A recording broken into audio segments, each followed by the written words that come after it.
Welcome to the show. I'm your host, Sean Lang.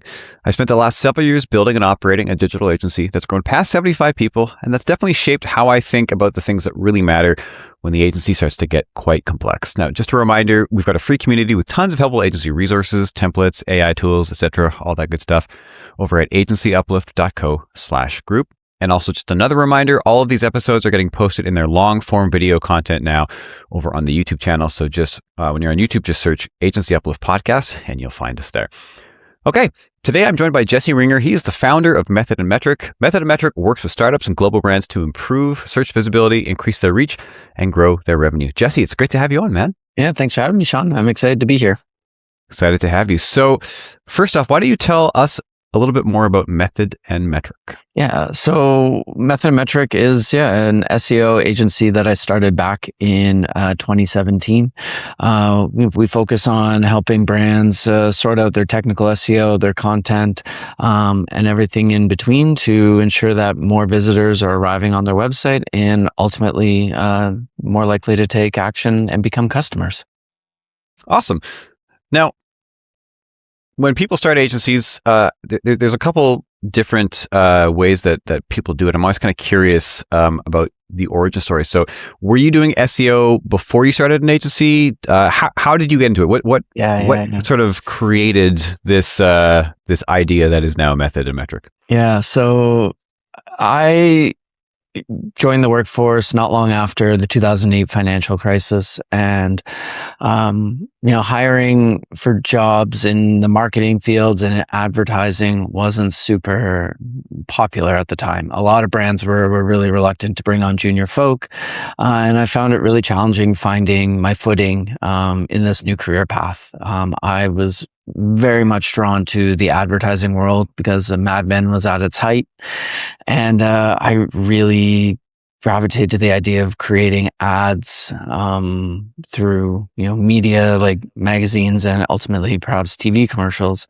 But I found that getting in the door with these agencies was really challenging. And so when I was getting into marketing, I kind of was introduced to SEO through a course I took and found that, when I was doing my creative writing for clients and for my employers, when they would be like, well, your writing isn't very good, I found with SEO, I had the data and the analytics to really support my view and my writing, to be like, well, if you don't like my writing, I can show you all of the people that visited this page and how much revenue it generated your brand. So if you're not happy with it, that's fine. But this is the metric that I'm going to gravitate towards. And so I really found with SEO in particular that, the analytics helped me earn my confidence and develop that skill and figure out how I could, serve clients and businesses and employers in my early days.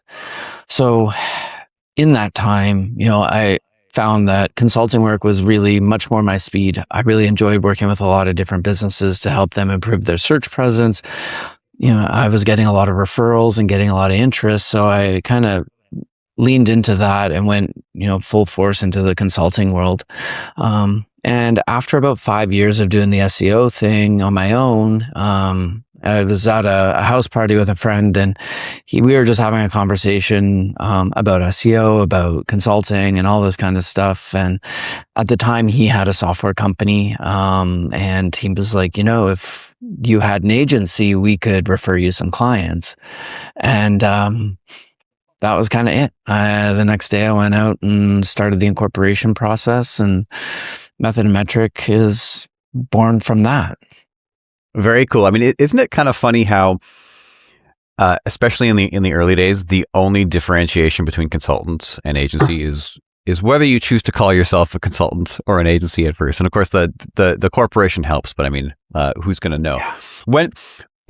I always think of an agency kind of when you start to actually build the team around you a little bit and build their reputation. So, when did you make that first hire? Right away. So I was working with a handful of consultants for me and contractors for the wonderfully named J Ringer Consulting. And so I already had a couple of people in mind to kind of bring on board as my first hire. And so I did bring someone in right from the get-go. And like to your point of like, going from consultancy to agency, yeah, the team and building something bigger than yourself is kind of like the bigger differentiator. So I knew that I needed to have a team around me. So I brought in a person on day one. What was the process like of going from being a consultant to being an agency? Oh, Um, and I ask that because you can be a consultant with a whole bunch of team members and contractors, but still just be a consultant. And I think that the agency approach is different. So I'm kind of curious what that transition looked like for you. yeah. I mean, we were fortunate to already have some clients on board with us, so that very much helped a great deal. Um, I think that there was two big pieces that like really shifted our thinking around. One, at first, it was really easy for our clients to know who we were and who was doing the work because it was largely me. And when you start to bring in a team, you really have to shift how you deliver the work and how you present the work and how you communicate it with your clients. And that was one of the biggest growing pains that I had. I was very fortunate to have a great client who he worked at an agency for a number of years before going out on his own. And he would just kind of politely and like just message me about being like, hi, here are some things you need to know.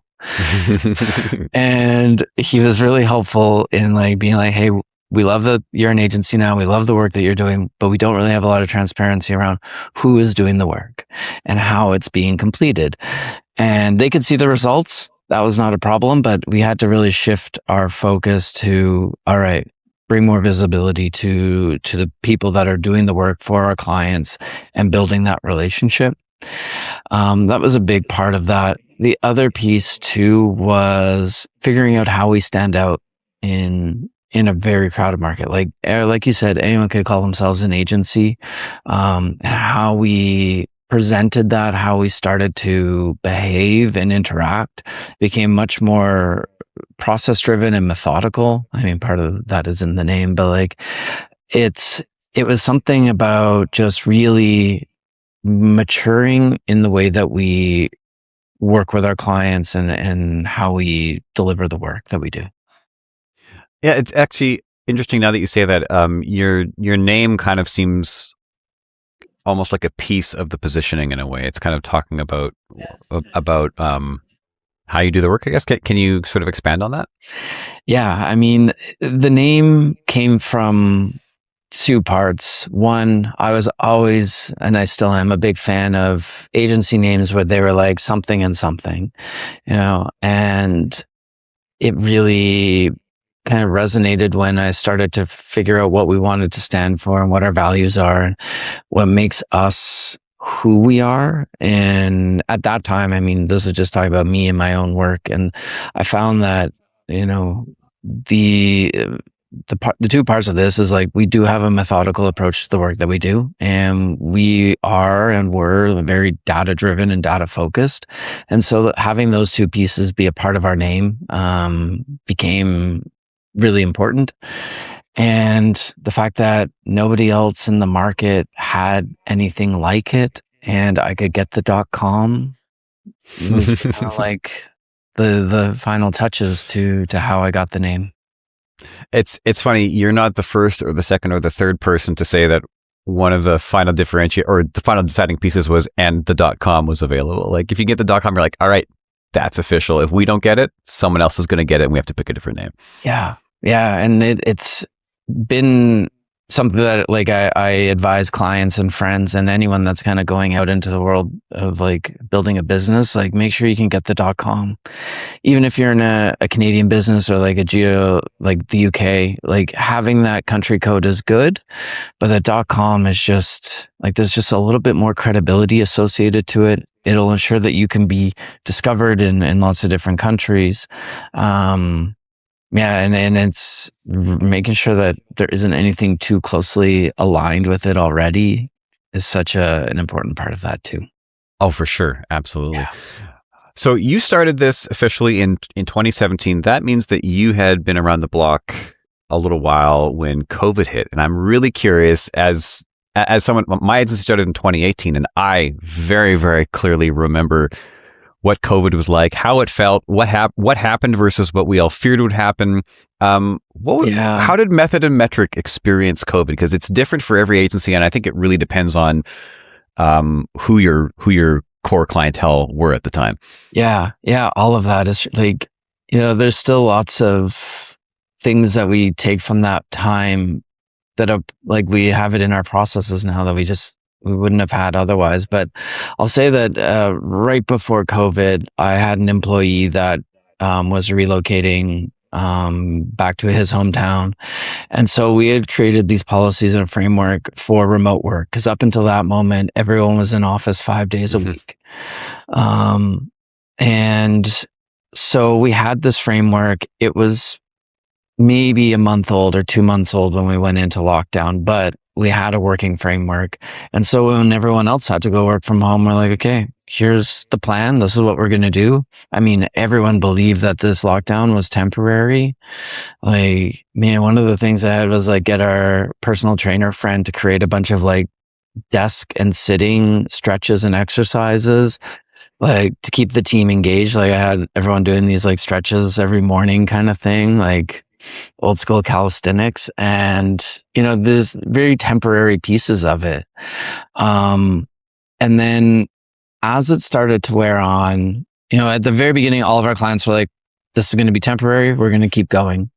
Yeah. And a lot of them did. We were really great, like fortunate in that time that we didn't have any like hard hit industries. Like we didn't have any tourism. We didn't have any like restaurants and things like that in our portfolio. So we kind of got lucky in that regard that we were working primarily with a lot of B2B businesses, like business coaches, consultants, a lot of different software companies too. And a lot of them still did really, really well in that time. And the business coaches pivoted to like webinars and online classes and things like that.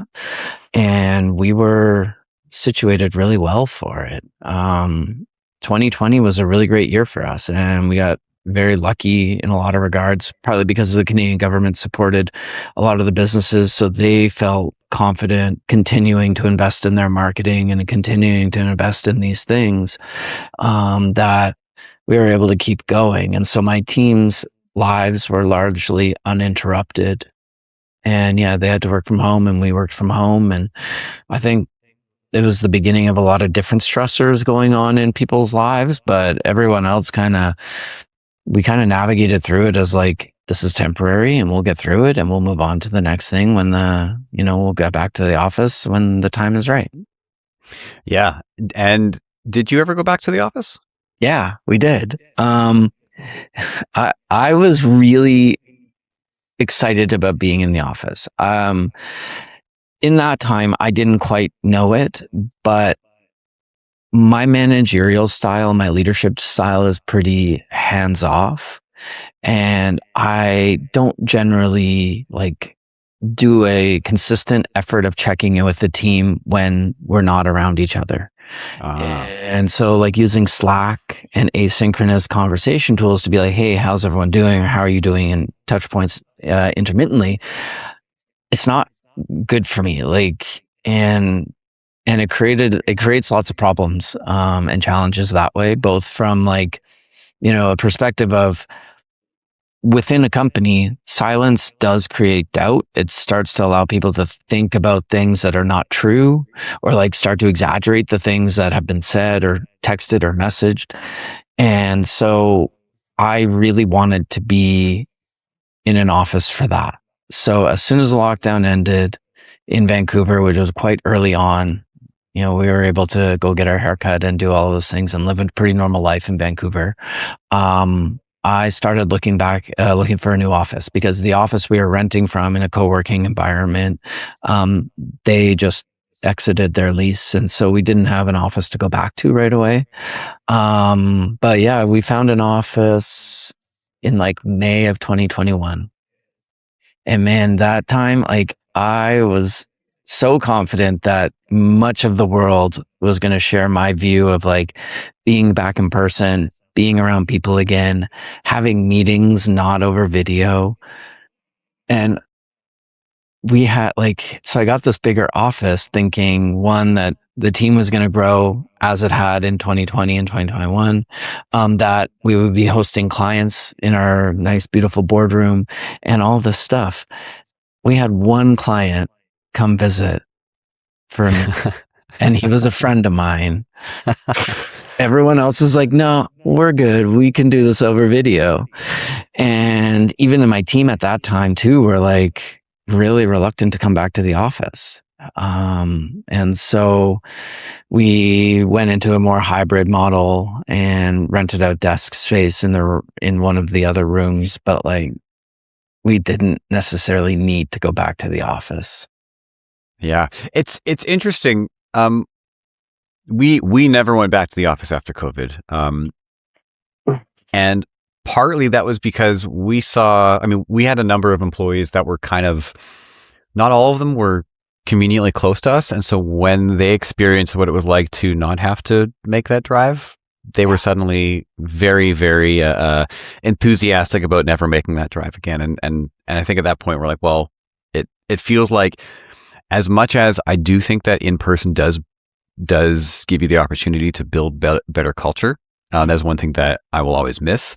I think that it actually would have been a big withdrawal from the cultures to force these people who were like, now my life is finally peaceful, to be like, no, you're coming back and we're going to do culture, damn it. And they're going to be like, yeah, but this is not what I wanted. So it's definitely interesting. And I actually really love that you were able to sort of self-identify the fact that you're a better manager of people in person. And I think that that is something that I kind of learned about myself as well, although we never made the return back. And so I had to come up with all sorts of different types of workarounds to connect me to the people in a much more intentional way, versus just having those sort of like when you're in the room with someone, you just have random interactions, and those random interactions are kind of what builds the relationship. Like, things you hadn't intended to chat with this person for 3 minutes about whatever, but because your paths crossed, you had that chat, and that actually like maybe became like a building block to the relationship that you have with them. And that doesn't happen if you're just typing like pre-written, rehearsed messages on Slack, right? Yeah. That was something that came about a bit later too. Was like, the nature of our work tends to attract introverts and people that like to work independently. And those serendipitous moments don't happen on Slack. We don't have those impromptu conversations about work, or the intersection of, like, for us, like how Google impacts our work, or like what's going on in the broader world, or like if the UK is, doing X or France is doing Y, and then like Google loses his antitrust lawsuit in the US, like those things that we could chat about don't really get discussed. But then also, like right now we're recording this during the World Cup, like we have our TV in the setup in the office and we're watching some of the games, and, we get to have like a bit of a camaraderie that definitely wouldn't be happening if we tried to do that over Slack or Zoom. It wouldn't have the same appeal. Totally.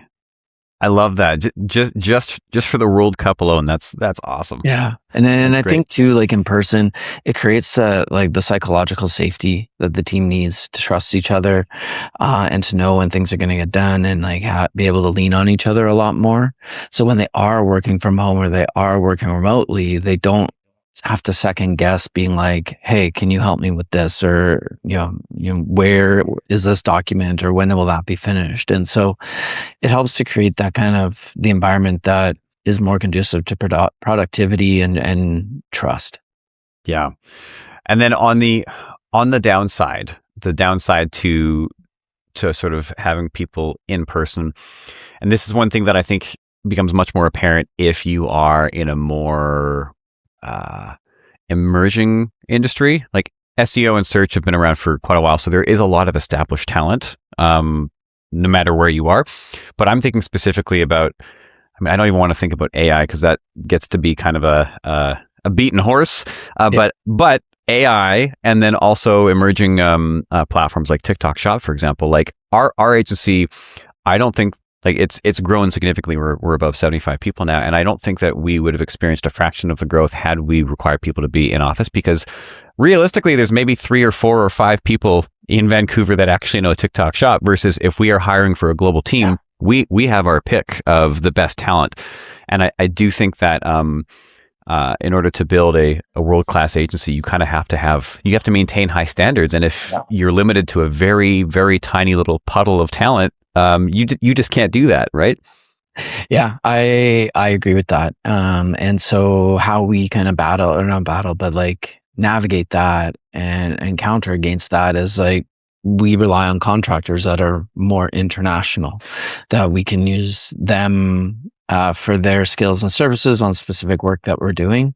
But I find too, with like the nature of SEO and the nature of the work that we do, our clients do love to be able to know that they are going to have the same people consistently working on their website. And having that familiarity really does help with like the retainer-based relationships that we have with our clients and the longer-term contracts that we have. And so that does help. But I agree, like there's just certain things that a Vancouver market can't offer.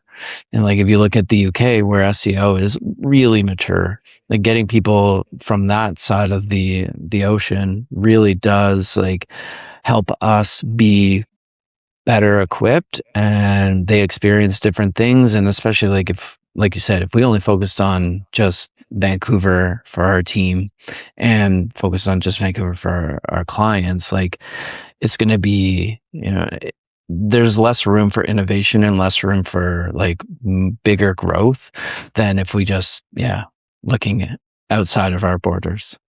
Totally. Yeah. There's trade-offs to everything, right? Yeah, Absolutely, totally. just trade-offs.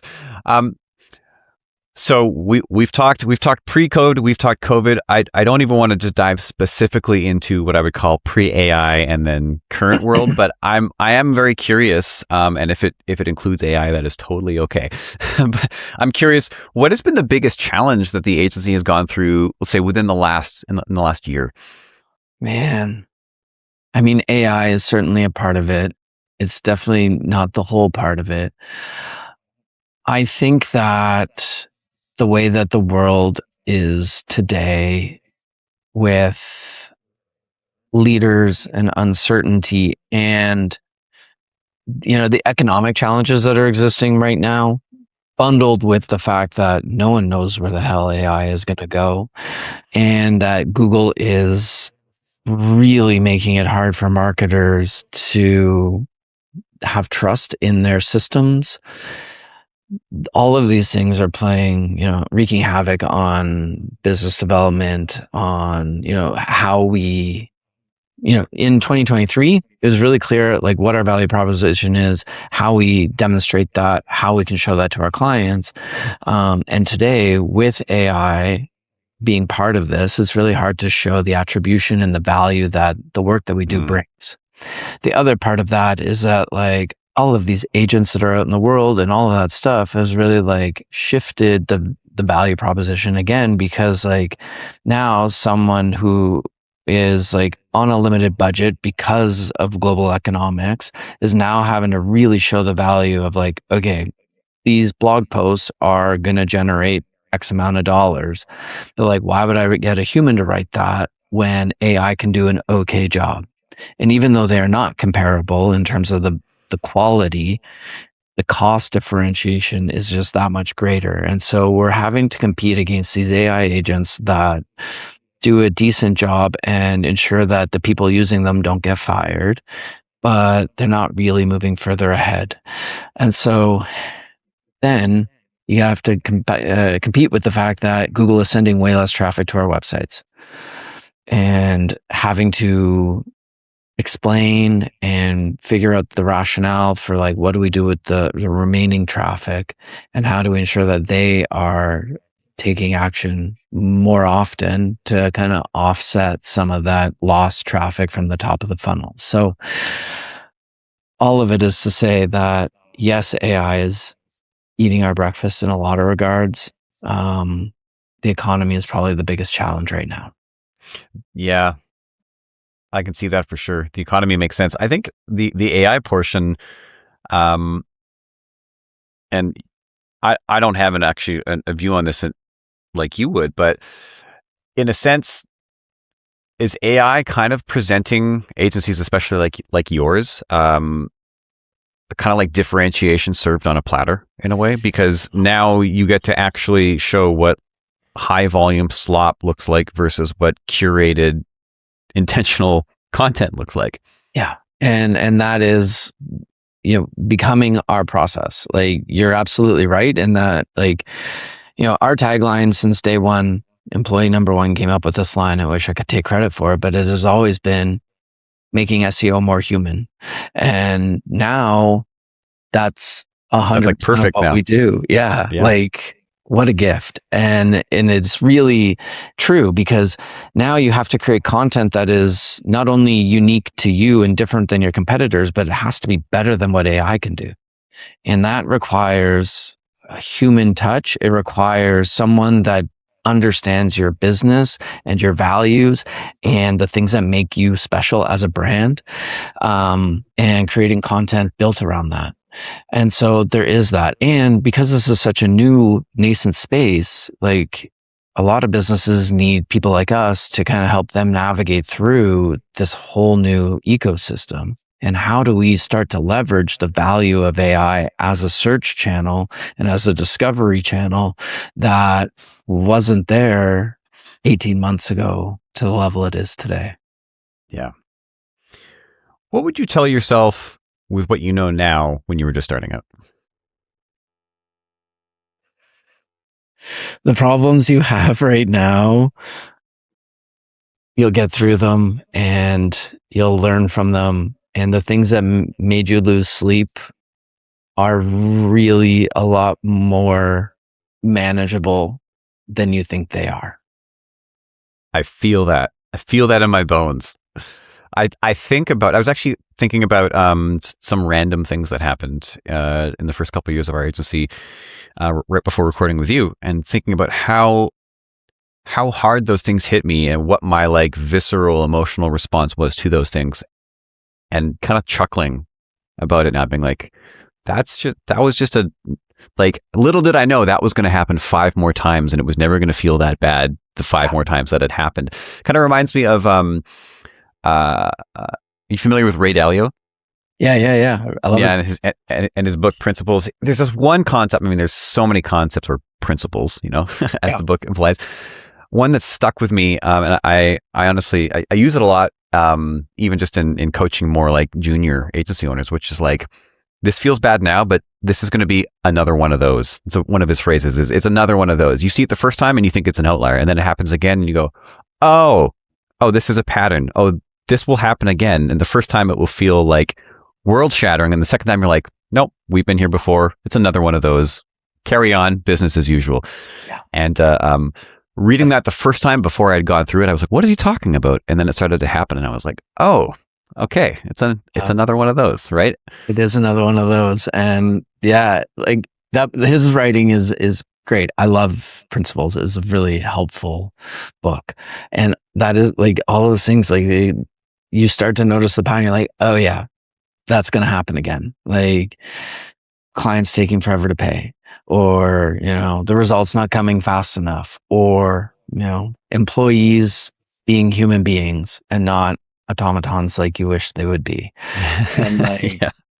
it just keeps going. And so, yeah, there's lots of those things where I'm like, you've been through this before. Yes, it's uncomfortable and it sucks, but you already have a program and a process to get through it, and you'll overcome it and you'll move on to the next thing. Or maybe you have a method and a metric. Sorry, I tried to, it didn't quite work, but I tried to tie it all back together. Well, on that note, man, it's been great to have you on. Fantastic conversation. Where can people find out more about you and Method and Metric? Yeah, I mean, I spend a ton of time on LinkedIn. So Jesse Ringer, you can find me there. And then methodandmetric.com is our website. And if you go to methodandmetric.com/resources, you can find, lots of tools and content and information about what we do and how we do it. Awesome. Thanks. Cool. Thank you, Sean.